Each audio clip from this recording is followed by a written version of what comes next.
नमस्कार मैत्रिणींनो, सगळ्यांकडे देवी वगैरे बसले असतील ना. मग तुम्हाला पण प्रश्न पडत असतील प्रसादाला काय करायचं रोज म्हणून असं. चला तर मग आज तुम्हाला चिरोटे दाखवते. माझ्या मैत्रिणीने बरेच वेळा सांगितले ते चिरोटे दाखवा म्हणून. आज त्याचा योग आलेला आहे. चला मी आता चिरोटे दाखवते कसं करायचं ते.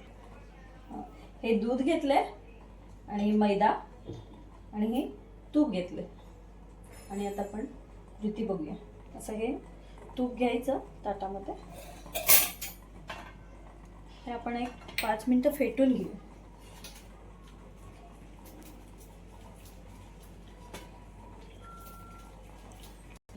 हे बघा असं मी तूप फेटून घेतले आणि एवढं तूप घेतले मी आणि त्याच्या जवळजवळ एवढं 1.5 वाटी मैदा घ्यायचे ह्या वाटीने.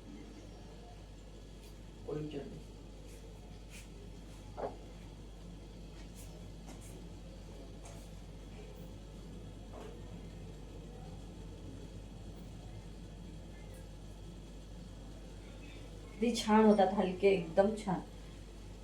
अगदी एवढंसं चवीला थोडंसं मीठ घालायचं. असं छान हे मिक्स करून घ्यायचं सगळं. हे बघा असं मी मिक्स करून घेतलेलं आहे आणि मळून घ्यायचं. आणि साधारण ह्याला एक 4 तास भिजवत ठेवायचे म्हणजे चिरोटे एकदम छान येतात. आणि चिरोटे करतानाच तुम्हाला त्याची साठे करायचं दाखवते कसं ते. हे बघा साधारण असं भिजवून घेतले. आता हे मी मस्त असं झाकून ठेवते. तर याच्यात मी हे तूप गरम करून घेतलंय आणि साठ्यासाठी आपण मैदाच वापरणार आहे. तांदळाचं पीठ वगैरे नाही वापरत मी, मैदाच वापरायचं. आता हे साठा तयार करून घेते. गरम करायला ठेवले, तळायला लागणार आहे.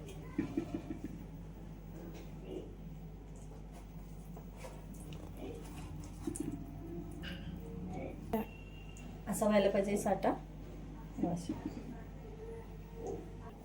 मस्त असं भिजलंय पीठ छान.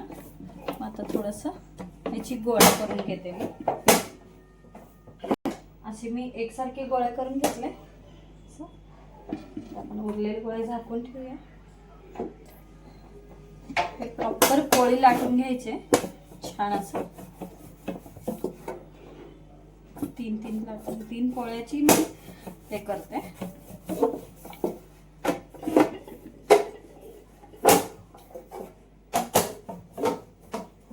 ना तळायचं खूप महत्व आहे. एकच तळायला लागतं असं.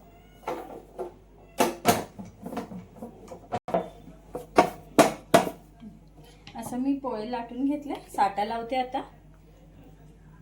असं छान असं साठा सगळे पूर्ण सगळीकडे यायला पाहिजे ते लाटा.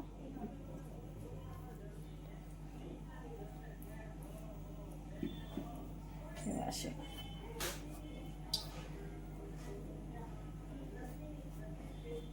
हे बघा असं एक पोळीला लावून घेतले मी. आता दुसऱ्या पोळीला पण लावून घेऊया.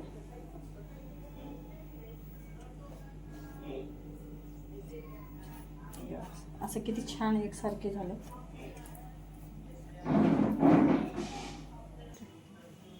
असं हे तिसरी पोळी आता लावून घेते.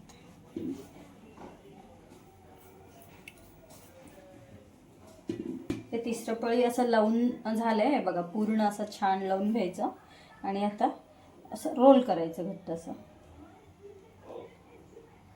वरती रोलला लावलं तरी चालते, नाही लावलं तरी चालते साठा.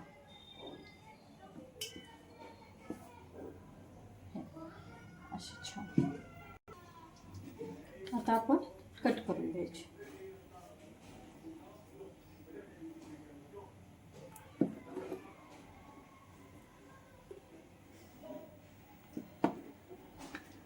साधारण एक अर्धा इंच असं कट करून घ्यायचं.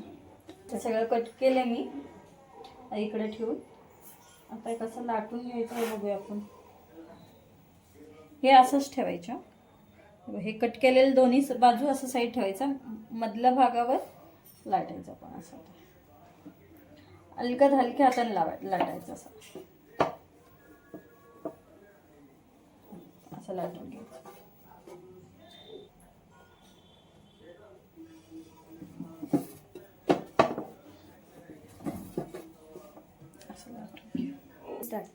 हे सगळे आता मी लाटून घेतले हे अशा प्रकारे आणि तेल पण तापलेलं आहे. आपण आता तळून घेऊया.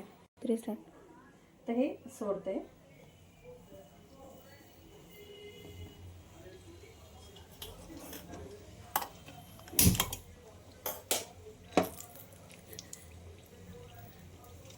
आता हे इतकं छान पदर सुटते हळूहळू.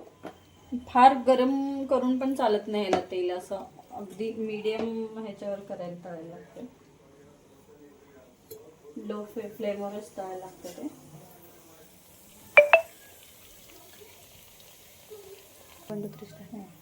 असं किती छान हे सुटते पदर.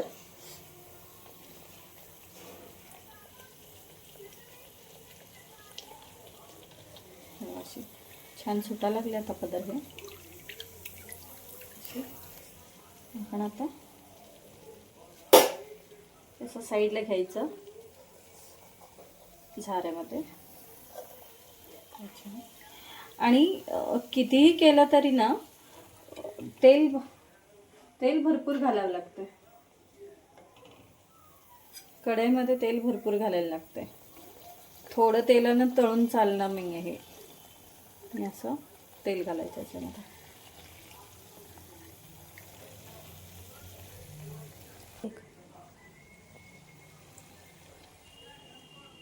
आणि ह्या झारा आणि चमच्याने हे दाबून घ्यायचं म्हणजे असं छान असं गोल होतं. हे बघा चिरोटे किती सुंदर, अगदी गुलाबाच्या फुलासारखं झालेलं आहे. असं छान नक्की करून बघा, खूप छान आहे.